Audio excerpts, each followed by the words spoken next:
my boots and a dream in my veins. Okay, this podcast is going to be about when Sasquatch went ghost hunting. That would be me. Before we go on, I would like to remind all those listening that there is an option to donate to the podcast. It would be much appreciated.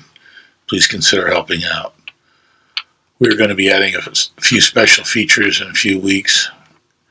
It would be sooner than later, but I need to figure out how this shit works, so give me a little bit of time. Anyone that donates will have automatic access to the special features. The separate feature will include more political statements, damn the torpedoes, full speed ahead kind of thing.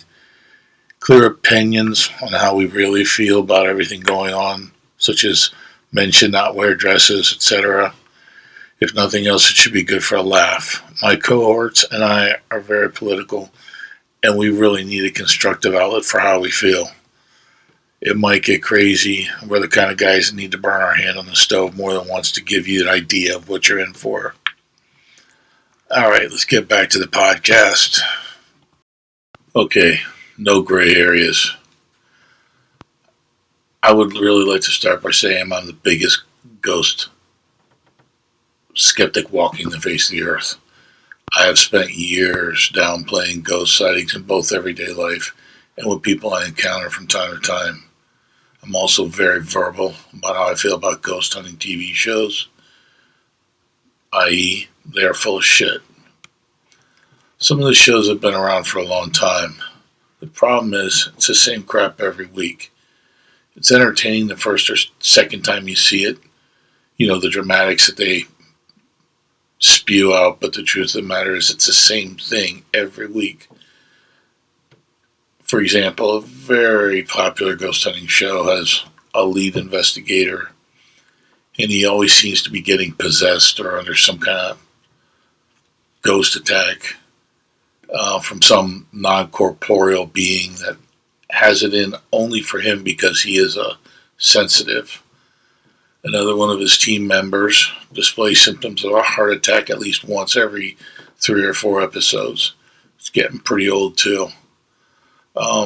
There is another show, however, that has been on for just a few years with a crew of younger investigators.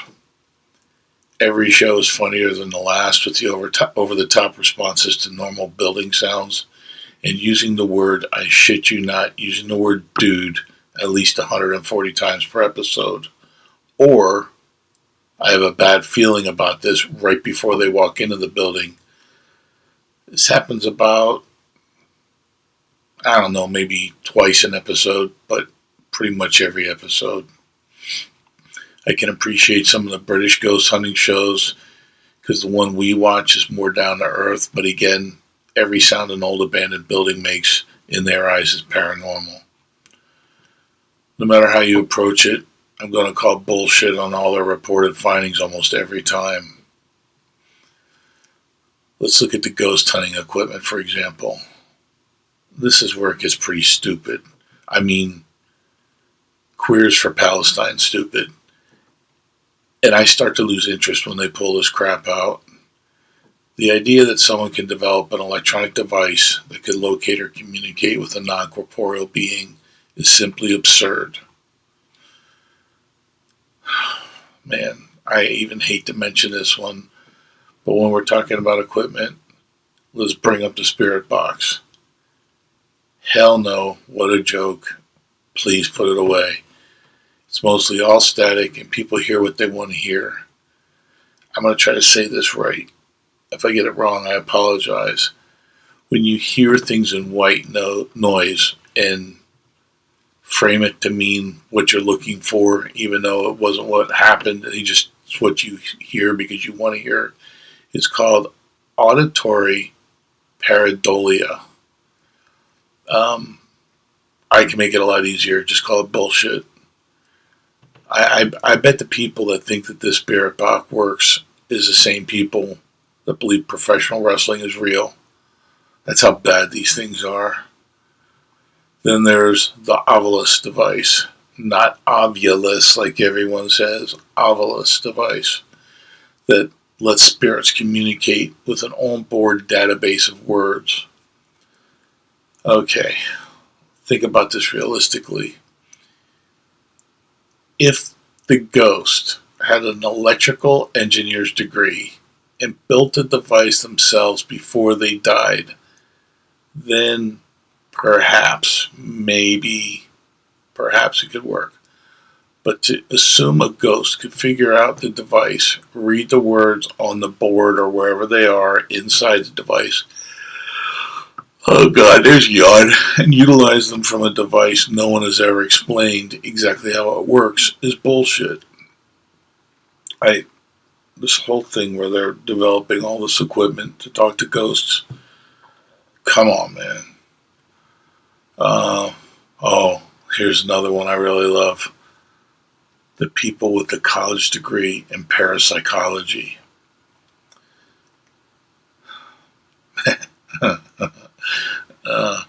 Charlie Kirk was right. Colleges are out to screw you and take your money. It's that simple. You might as well get a degree in unicorn psychology.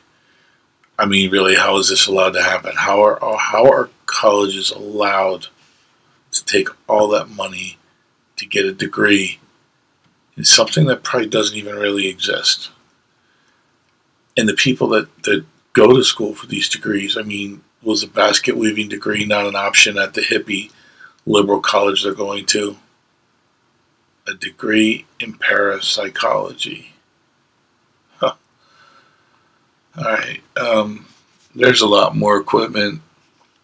I feel like I'm doing myself a disservice by even giving any of it credit, so let's move on. Ghost hunting. Yeah. My fiance and I'm going to admit it, we went to Gettysburg, a motherload of ghost sightings. Before her accident, we went to Gettysburg ghost hunting.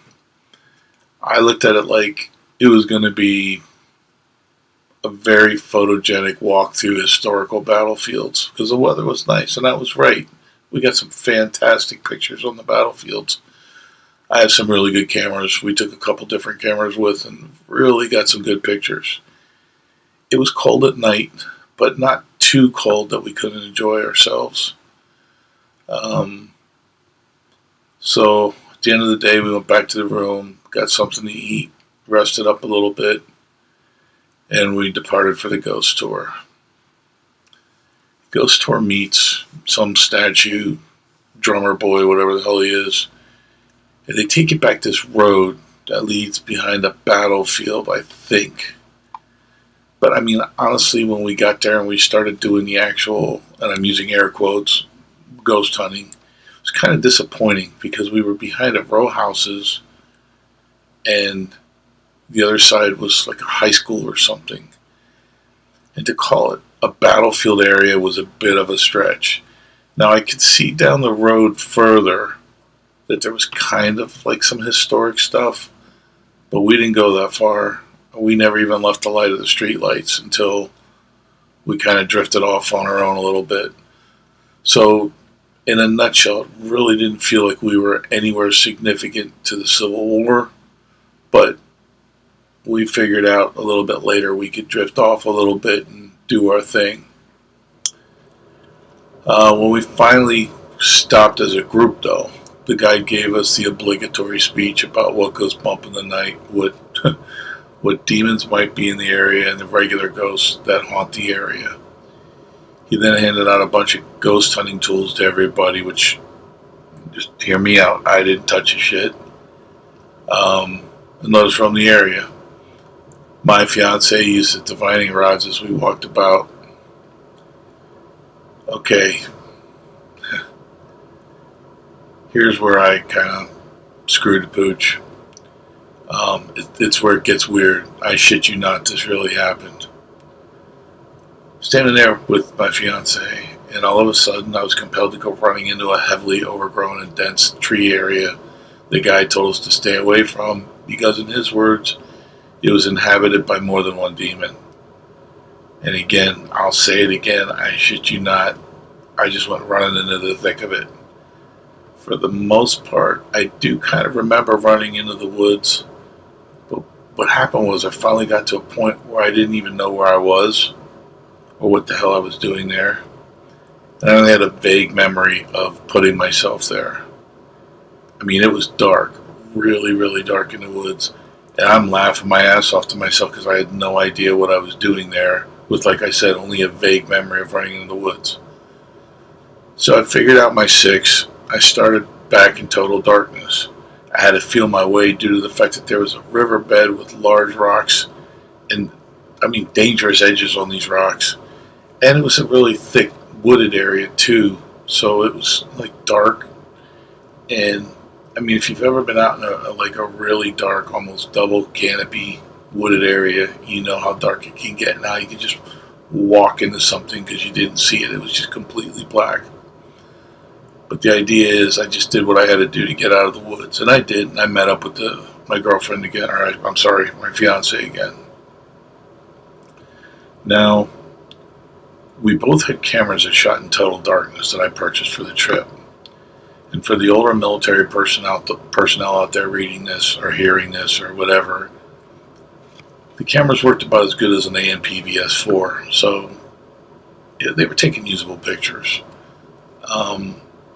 But what happened was, as I was clearing the tree line after my idiotic excursion into the woods, my fiance started taking pictures of me. Coming out of the woods and coming back to the group. We're going to touch back on this in a little bit. The biggest issue with what happened was that I had absolutely no idea why I ran into the woods. Another issue is I traversed that rocky waterbed, the riverbed, and I really had no recollection of going over it the first time to get to the really deep part in the woods, just when I came back to the group.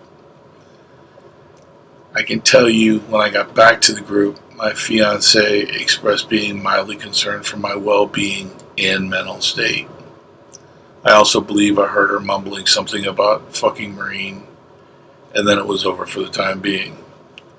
Me being the Marine. She then started using the divining rods to communicate with whatever was there.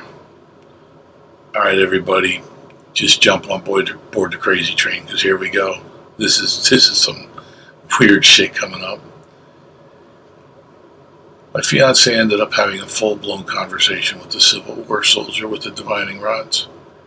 Now, keep in mind, the incident that involved me running into the woods like Tarzan still had not sunk in yet. I just knew I was back, and I started taking pictures of her while she was talking to the soldier. She indicated to me where he was, how far away he was, and that they were having a conversation. She was asking questions and the rods were moving. I took a lot of pictures of this. I walked around in a circle around her, just snapping pictures every step. Now, somebody's going to try to nay this and say, well, it was just somebody else standing there, it was a trick of the lens or something, or the trick of the light. The next closest person to what we were doing was probably at least 75 feet away, and that includes the guide. There's no trick of the light because there is no light in total darkness, or at least where we were. We wandered away from the group a little bit, got down into the side of the hill a little bit. So the only light was the light coming off the infrared on the cameras. There was no street lights, there was nothing for the light to bounce off of, it was just me and her. So after taking about 20-25 photos, I stopped and I wanted to look at the pictures we were taking just to see if I was getting anything. About 15 photos in, there was something standing next to her, and I will swear, I'm telling you, I will swear on a stack of Bibles with peanut butter that no one was there. There was nobody there. It was impossible. I had just walked around, and I was close enough that I would have seen if someone was there. What was captured was what looked like a soldier, or at least the majority of the image of a soldier. And this was right where she said he was, on the left side. I didn't tell her this, where he was in the picture. This had nothing to do with what I was saying. There was something standing to the left of her. I was startled, but I kept calm. She could tell I was surprised by what was captured, with the camera. So I showed it to her, and she said, yeah, that's right where he was. It was mind-bending. It was just mind-bending. That was all we got. There was nothing else. When we were done, I decided to show it to the guide because my one camera, the one camera that shoots in the dark, has a really big screen on it. And I can tell you, for lack of better terms, he freaked the hell out. I mean, really freaked out, jumping up and down and oh my God, and carrying on. And he insisted I send him the photo when we get home, or when we got home. This was the majority of what happened to the location where we were ghost hunting. I can't think of anything else significant that happened. But when we got back to the room, I started pulling up pictures on the computer because it had a much larger screen, obviously. So this is where the shit got uber weird. It's okay if you don't believe this, because I wouldn't. But grab hold of something, because here it comes. In the last two photos she took of me walking out of the woods, and this is after we're back at the hotel room reviewing photos, but in the last two photos she took of me walking out of the woods, after my mindless trek into darkness, something was behind me, something big. It's hard to believe, but something was following me out of the woods. You could make out a face and kind of make out eyes, sort of a shape or form, but there was definitely a face with eyes. I had no idea at the time the photos were taken, and we did not see it when we were on site. We both saw it when reviewing photos. We both made comments about it, and I was careful not to say what I saw. I wanted her to tell me what she saw without creating a power of suggestion situation. She described exactly what I saw. This was crazy. I mean, this was just insane. We really blew up the pictures and filtered them out a little bit and everything, get rid of some noise, and there was a face and a form behind me, just off to the left of my shoulder. Move on to the next morning. We went home. Later on in the day, I think it was the same day, maybe it was the day after, I don't know. It was real soon. We discussed what we saw, and he couldn't believe I was admitting seeing something in the photo next to my fiance, the soldier, because he knows how much of a skeptic that I am. I pulled out the computer to show him exactly what we were talking about. He really was blown away by the photo of the soldier. It's not like you got to point at it and tell somebody where it is. You can see it. I scrolled through to show him the picture of something that followed me out of the woods. Here comes the twist, sports fans. It was gone from the photo. As a matter of fact, it was gone from all the photos. I put this up on a 55-inch high-def screen. It was gone. The soldier was in his pictures, but what followed me out of the woods was gone. Believe what you want. I'm not even sure I believe what I saw. I'm more disturbed by the fact that we both saw something behind me while we were still in Gettysburg, but it was gone after a long drive home. I have no explanations, and I doubt any explanation would make any sense to me. I'm thinking about it right now. It was weird. I mean, I don't know that it was scary, but it was definitely weird. In summary, listen, even though I saw the soldier in the picture with my better half and the disappearing blob in the photo when I came out of the woods, I'm still not sure that I'm willing to just believe in ghosts because it's the most convenient route to travel when something goes bump in the night. I'm not so arrogant to say that I do not believe in something along the lines of ghosts, but come on. My mind keeps going back to this whole college degree in parapsychology and the electric box that can talk to a ghost from 200 years ago, that the ghost is going to figure it out. And he died in 1776. I'm calling bullshit on this one. I'm kind of on the side that thinks with all the phone cameras out there that are always taking pictures of stupid shit, no one getting a clear shot of a ghost yet is really mind-boggling. And then you have the ghost hunters with thousands of dollars worth of expensive equipment and cameras They talk about how they've been ghost hunting for 20 years. And of all the ghosts they've seen, they don't have a single credible picture so far.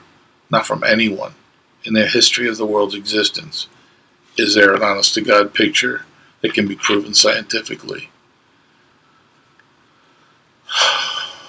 I personally feel the notion of ghosts coming back to check on us is a creation of the imagination to fill the blanks of what happens when we die for the people who do not have God in their hearts.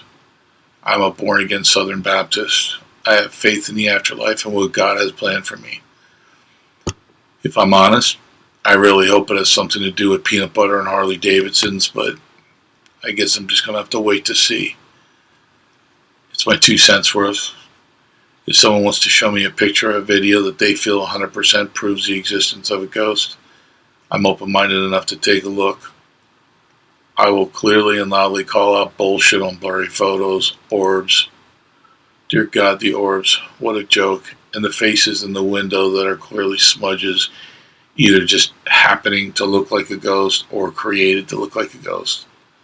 Look at it this way. At least you'll know where you stand with me at all times. Y'all take care.